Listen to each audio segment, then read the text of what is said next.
Today's guest is Mike Weinberg. Mike is the author of 3 best-selling books on selling. So Mike, thank you for coming on the show. Hey, Tats, thanks for having me. I'm excited to talk to your listeners. I read your book on sales management, simplified, and it was awesome. I really enjoyed it. Thank you. You know, it's interesting when not everybody enjoys it because I'm so direct, right? And in the first half of the book, I'm so blunt and exposing some dysfunctions I see. But I will tell you this: one of the common reactions I get when people call me who have read the book and they're looking for some help, they will typically say something along the lines of, I feel like you were following us and our company around with a video camera for about a year. Like, how do you know all this? So it's some of the issues in there are pretty common, pretty common. Yeah, and I listened to the audio version, and you I don't know if you had any hand in selecting the person that did that, but I felt that they're talking directly to me, and I was like, no, okay, it's okay, Mike, we'll improve. You know, it's funny.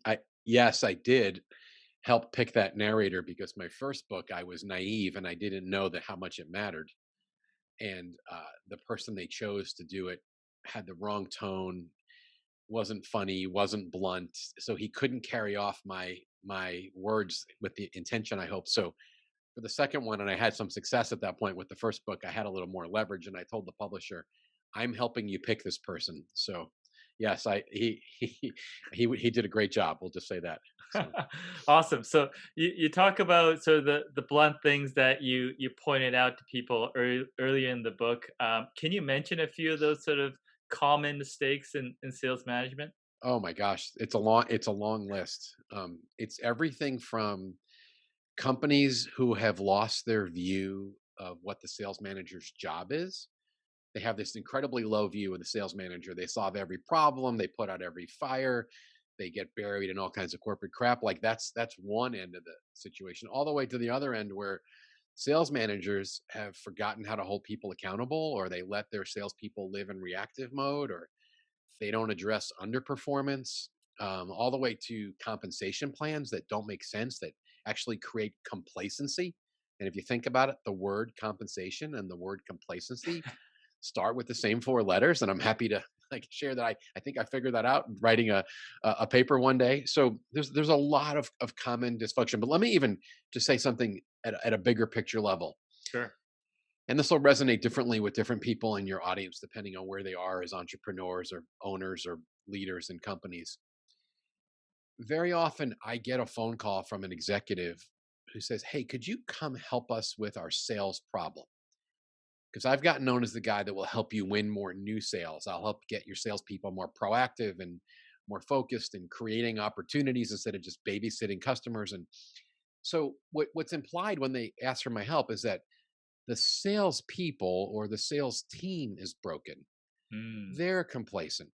They need better selling skills. They aren't being proactive. And I get that. And the salespeople certainly can do better. But what I learned the hard way is in a lot of those cases, the person making the call to me is actually part of the challenge and the reason they're not producing optimal results because they haven't figured out the leadership pieces. So the culture's not right. The sales management isn't right. The compensation's not right. They're not doing accountability. They're not keeping their best people happy and motivated. They're not coaching up or coaching out people who are struggling. They're not clear in providing direction to the sales team. Well, we don't want entrepreneurial salespeople every day making up strategy. So all of those things come together where I have to come into an executive and say, "Hey, I get that your salespeople could do better. I'd love to help them. I've got great content. They could be more strategic. They could be more proactive. They could tell a better story. They could prospect more. They could run a better sales call, be more consultative, ask better questions." I get all that. I love that stuff. I'm a sales nerd. But if you don't get that big leadership, culture, talent management piece right, then we're never going to fix this for the long term. And that was my wake up call as an arrogant, naive consultant, right? Going into these companies thinking, "Oh, I could fix it. If I help them sell like me, I could transform the organization." And I learned the hard way by banging my head against the wall that if you don't deal with that bigger stuff and deal with executives and managers and their role in sales, then you're never going to fix it. So that's really why I wrote that book in the first place. Wonderful. So you described some of the pieces that that are required to do that leadership piece well. Now, I think in your book you outlined what a great organization acts like, feels like. Can you just dive into that a little bit? Yeah, it's so interesting because everybody wants that. If I polled sales leaders and executives and managers, they would say the number one thing they really want is this healthy, high performance, kick butt sales culture. Like they want it, the kind that attracts the right people and repels the wrong ones. And what does that culture look like?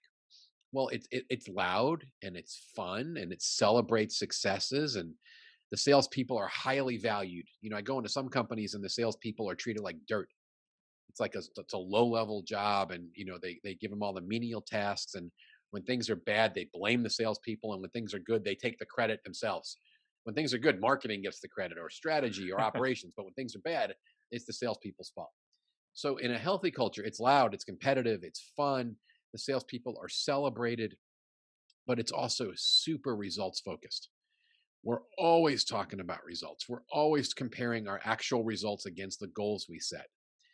We publish reports. We do serious accountability. People have stretch goals, and we regularly review those goals and hold them accountable. Um, a really healthy culture is almost self-policing, Mm. where the people, like the team members themselves, have set such a high standard that they will manage out the people on the team that aren't pulling their weight or they're not cutting it. So those are just a few really attributes of a healthy sales culture. Mm. So it sounds like there's a level of transparency on sort of goals within the sales organization, and that everyone kind of knows what everyone should be doing and where they're at. Is that the case? Yeah, that's a fair way of putting it. Um, what's confusing is in most jobs, it's very clear whether someone is succeeding or not, right?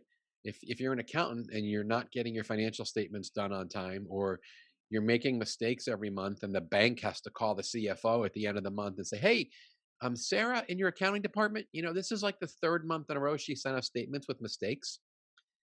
Like, how long do you think a CFO would let that go on without addressing it? Either coaching Sarah up to an acceptable level of accounting performance, or coaching Sarah out of that job, right? Yeah. But in sales, the goals are transparent, as you said, and they're clear. But what I see over and over again is that sales leaders pretend that underperformance isn't happening, or because sales is like this confusing, mysterious black box, they don't have the hard conversation with the salesperson who struggles month after month after month. And the manager lives as what we call a prisoner of hope, just hoping this underperformance is magically going to correct itself. So that the word you use, transparency, is really important, because one of the most, let me say it this way, the highest, in my opinion, the highest value sales management activity is a one-on-one accountability conversation where you actually sit down alone privately. I don't think you do accountability in public. I think that's weird. I think you sit down privately, could be by phone, could be by Zoom, could be face to face, and you have a short, formal, data driven, rational, non emotional. And it's weird for me to say that because I'm such an emotional person. But when we do accountability, it's not bad words, it's not threats, it's not hands flailing and spit. It's like, hey, let's look at how you did against your goal. Let's look at the results on paper, right? So we can have a good conversation about why you're succeeding. Or if you didn't, you can help me understand why you missed your goal by so much. But if managers would just do that on a regular basis, review results against goal, and have the salespeople have to explain their results, they would get tremendous lift. And then if they would add to that meeting, the second part, which I advocate, is instead of just looking at past results, now let's talk about future results, which in the business to business sales world, for the most part, we would call the pipeline. So let's spend the time digging in, because I can't change yesterday's news. What you sold yesterday is over, but I can definitely affect what you're going to sell tomorrow and next week and next month by looking at the opportunities you've created and you're advancing in your funnel, right, for future sales. And even if necessary, I could get in and look at the activity that you're demonstrating against the customers you're supposed to be meeting with and pursuing for business. So if managers would just own accountability, results, and pipeline and activity, it's amazing the sales lift we can create. And that has nothing even yet to talk about coaching, mentoring, developing people. getting the right people in the job. Just the act of doing real accountability and being transparent about goals and results and asking hard questions can actually, and I've seen this happen, transform culture Mm, because everyone gets that we're really focused on performance here. And let me just yeah. say one more thing, Tatsy.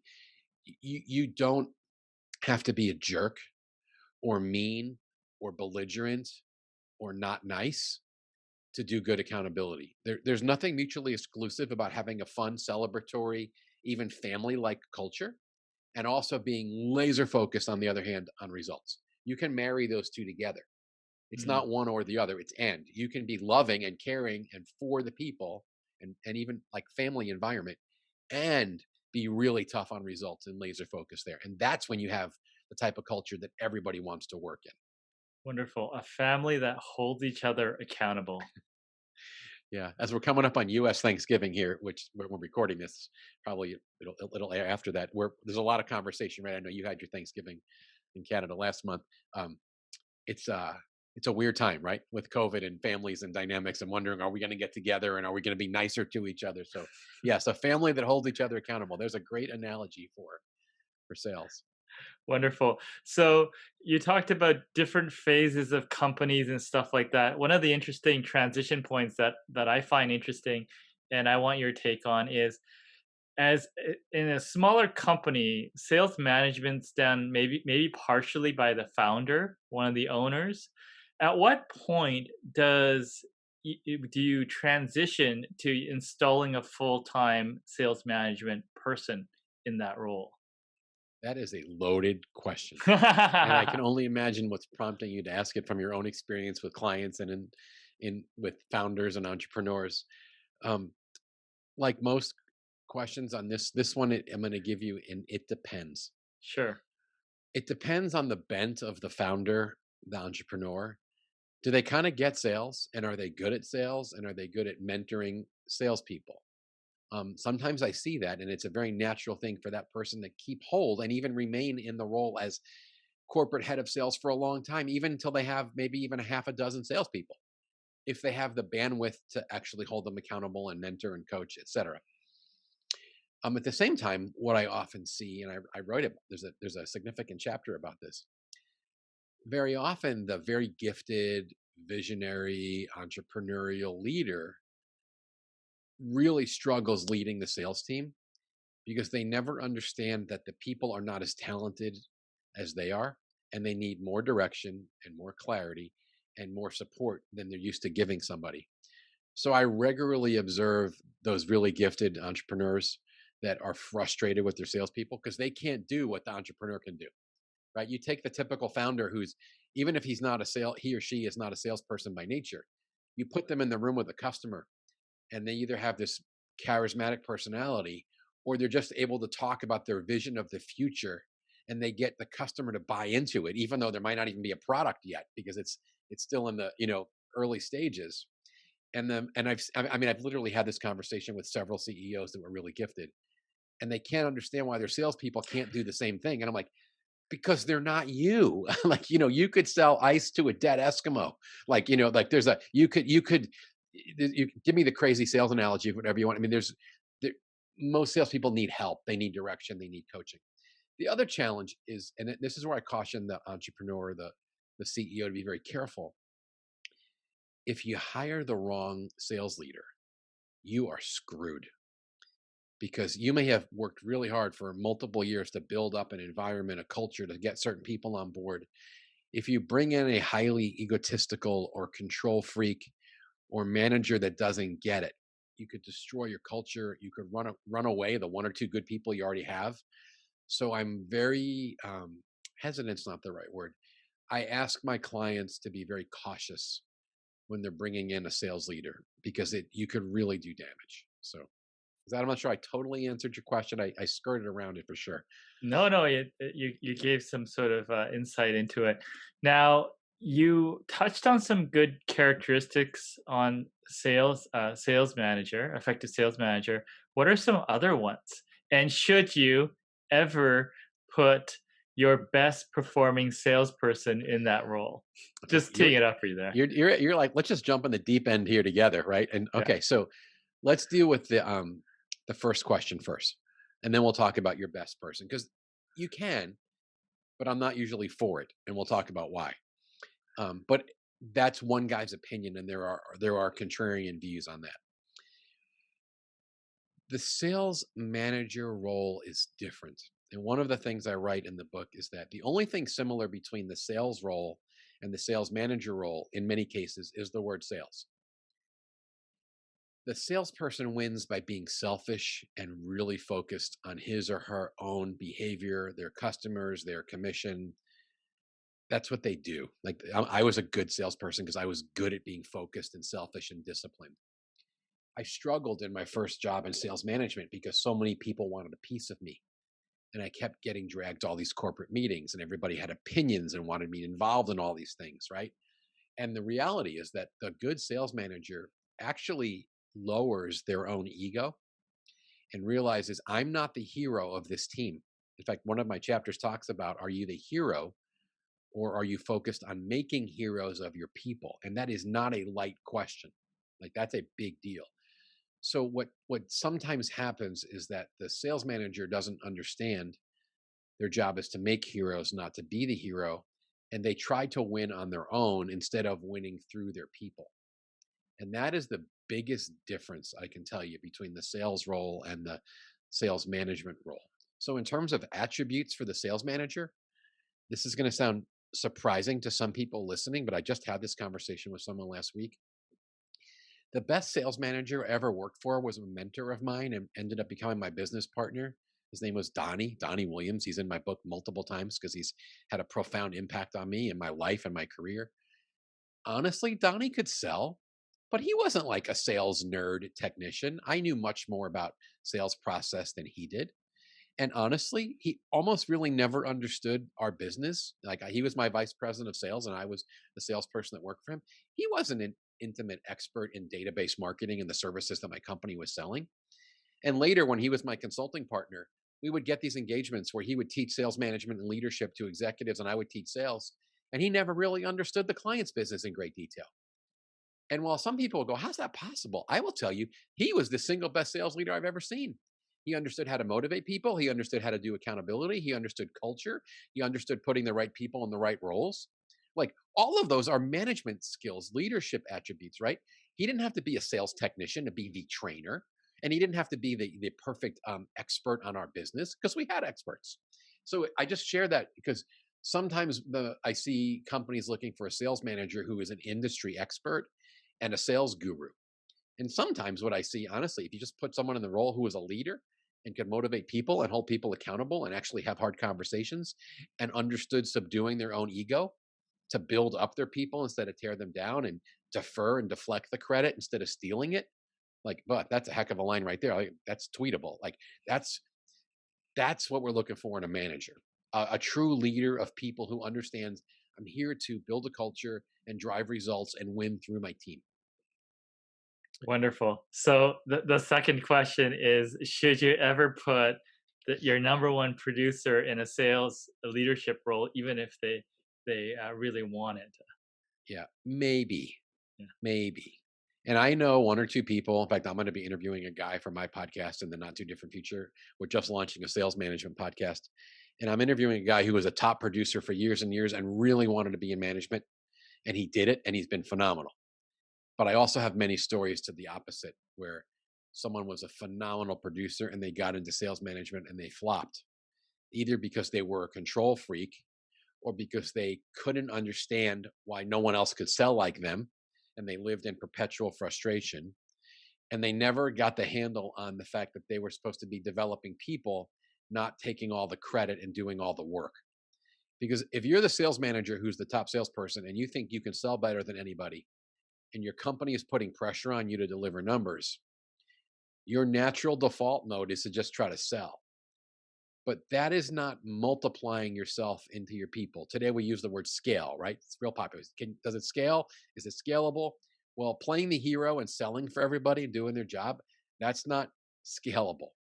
And you're also going to burn out and die in the process. So like that. So that's why I caution people. But every once in a while, there is someone who's a top sales producer who is really gifted at teaching and understands culture and people and accountability and has a nose for sales talent, and they pivot into a sales role and they do great. But in a smaller company and in a lot of your clients and your audience where it's the entrepreneur, I would be very slow to take someone who is my chief rainmaker, who is my number one revenue producer, and put that person in a management role and take them out of the field where they're producing, because how are you going to replace them? Do you know how hard it is to find an A player sales hunter who consistently brings in business? I mean, it's almost impossible. So I would be very slow to pull someone out. And usually, when I get asked this from the people in the field, because everyone wants my opinion, the salespeople, I usually try to talk them out of it. Because what I often remind them is, you think it sounds better and you like the idea of the ego of being in management. You're probably, if you're a top producer, you're probably going to make less money, and you're going to have more pressure and more politics and have less freedom. So if you want less freedom and less money and more politics and more pressure, God bless you. But if you don't, I would consider keeping your happy little selfish sales job where you're making a lot of money on a great compensation plan and you have a lot of freedom because you produce. So that's my take.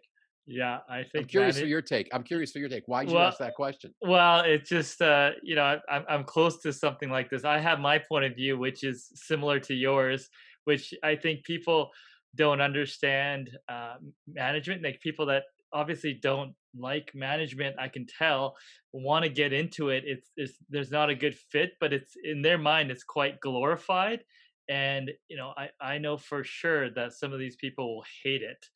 And maybe sometimes they have to experience it to know it, but it's I think in their mind it's just something they don't have, and they want it.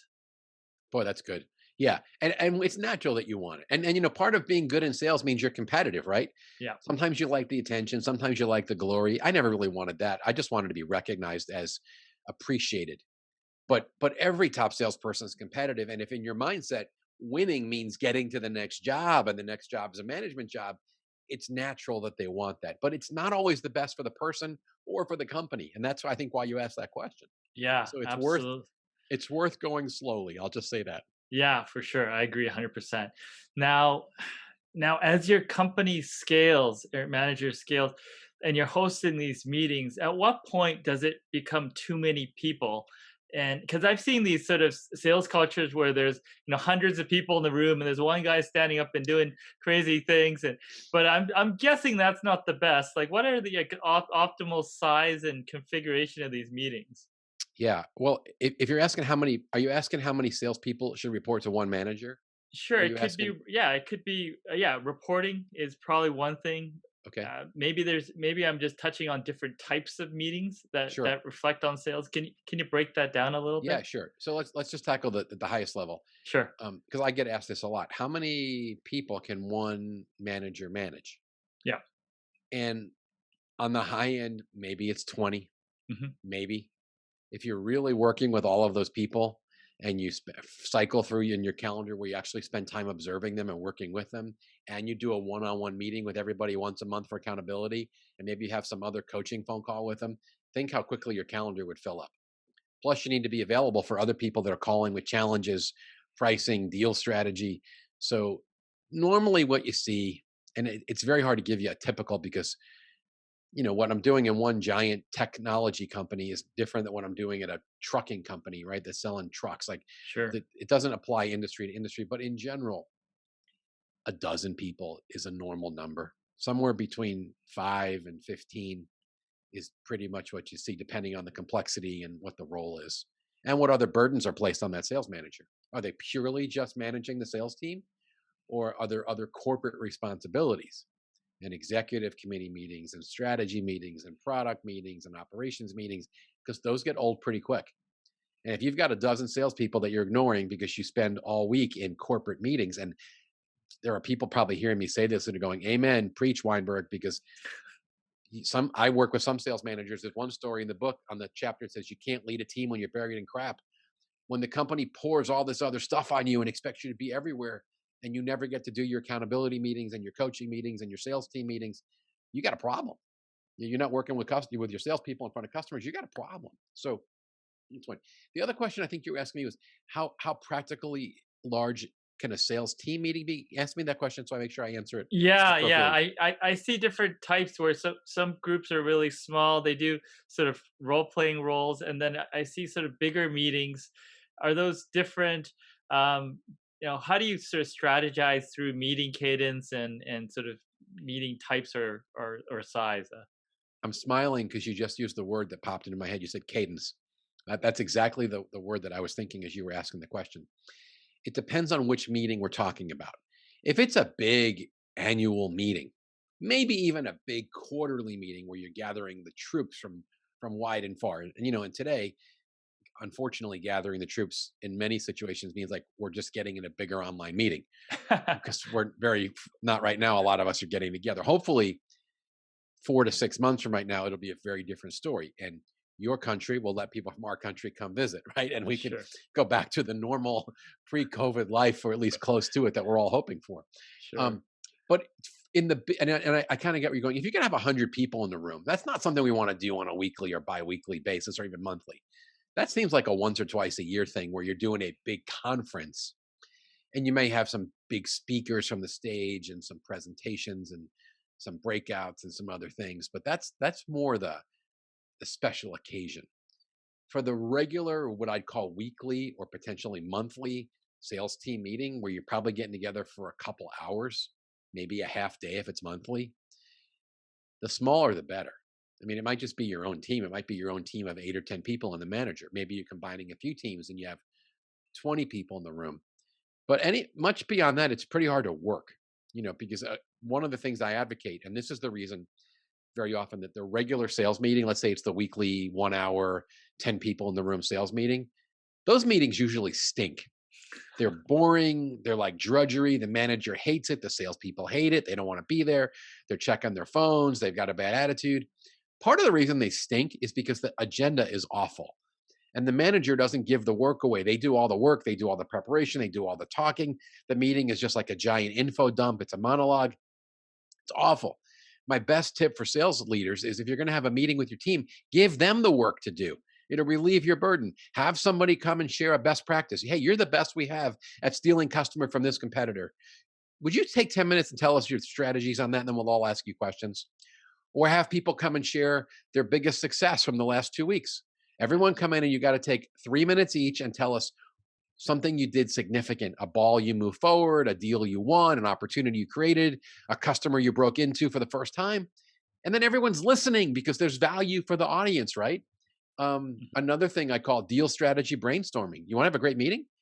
Pick a couple people who are really stuck trying to get a deal across the finish line or break into a certain type of account and say, hey, you're going to come and you're going to take 3, 4 minutes at this meeting and you're going to tell us where you're stuck and describe the situation and what you've tried and why you're frustrated.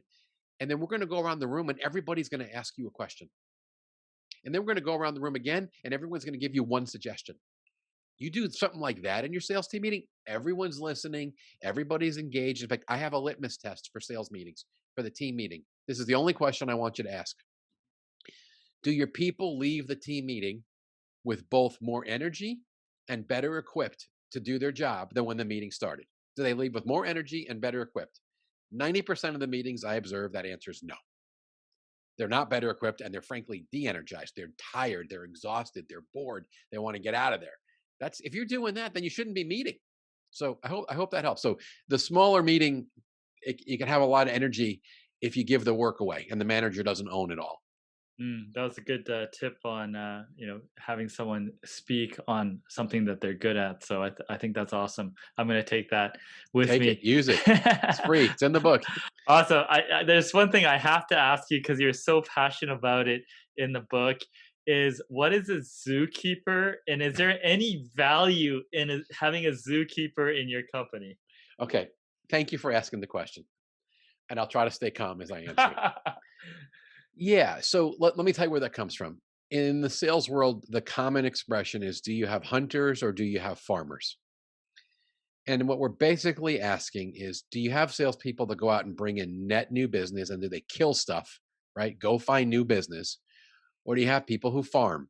They maintain, they caretake a piece of the earth, a territory, or an account list. And they pick up new business when they can, but they're mostly concerned with just dealing with managing with what's there. what I tend to find when I go into a company is that they struggle to bring in more business because it's not just hunters and farmers. It's they have very few hunters, and the farmers they have are really zookeepers. And the reason I change the analogy is because the customers are alive. And if you're a zookeeper, I use a picture in a workshop of a baby giraffe. If you're the giraffe zookeeper, you got to care for that animal. You've got to feed it, you've got to clean up its poop, you got to bathe it, right? When it gets sick, you take it to the vet. If the other animals are out and they're threatening it, you got to protect it. So if you're wired like a zookeeper, a peaceful, animal loving protector of this being that's been trusted to you, that's a great person. And you ask the question, are they ever valuable? Sure. If you have a role that is specifically about protecting and nourishing and nurturing existing relationships where you're not asking for much more except service. Because some accounts have a high account maintenance, account management burden. And if you have people that are wired to do it, that's great. The problem I have, and this is where I get emotional, is that the world is wired with more people that look like zookeepers than look like hunters. And the sales population is filled with zookeepers. But management lives in perpetual frustration that these zookeepers one day are going to wake up and start hunting for business. And they call me and say, Mike, I need your help. We're not bringing in new sales. And I'm like, that's great. I'd love to train you. I have great content. But then I get in there and I look at the people and I have to hold up a mirror for management. I go, your problem is that not only do your people that you have don't spend any time selling, they spend all their time servicing, but two-thirds of them are wired like zookeepers. They're peacekeepers. They hate the idea of conflict. They're not going to take a gun and go out in the field and go shoot an animal and say, I'm a hunter. They live to protect the animal. So you thinking they're going to hunt, even if you're putting pressure on them, isn't going to change who they are naturally. Their DNA is to care and nurture, not to slaughter. And so, if anyone, I'm being graphic in my words here intentionally, but so if you're a leader in an organization, my question number one is: have you really defined your sales roles and what tasks are necessary to do that role successfully? And then what is the DNA, the makeup, the wiring of the person that fits that job? Because if you have a job where you want them to go out and prospect and interrupt people and get customers that don't know you to give you attention and leave their current supplier and come to you, that requires someone who is okay with conflict and risk and pushing back and rejection. I'm wired like that. I got no problem. But there's a large percent of people in sales roles that they hate that stuff. It makes them nauseous. So and you can hear my intensity going up as I'm sharing this with you, just because I'm thinking of the frustration that so many executives live with because they don't have the right people in the right jobs. So, Yeah. Tats, that's probably the best I've ever explained that. I mean, does that help? And I'm It does. curious. It's Yeah, if you could, awesome. It's great. let me just say this in summary. There's nothing I shared today that's complicated. These are fundamentals: time management, accountability, team meetings, coaching, right people in the right jobs, addressing underperformance. What makes me nuts is that so many people spend all day on LinkedIn looking for some sales management shortcut. Like there's a secret sauce or a hack or a new tool or some sales tool vendor that's got the thing that's going to fix your sales problems. It's all a hoax. It's snake oil. They're charlatans trying to sell you something. There are no quick fixes. There are no quick fixes in sales. You got to master the fundamentals. So and the fundamentals are masterable. There's not any. I'm not some brilliant guy. This is not engineering and calculus. Like this isn't the moonshot. I'm talking about the basics of sales management fundamentals that honestly haven't changed. So that's where I'd go. What I'd say I'm working on is, um, in my world, and we were doing this pre-COVID, which gave us a head start. We're doing more training and coaching by using video, and I've got some video products, video coaching series that are self-contained for both sales leaders and for individual salespeople. And a lot of times when a company will engage us to use that content, we'll throw in some free online meetings to help them get going and then jump in on some topics where they need more help.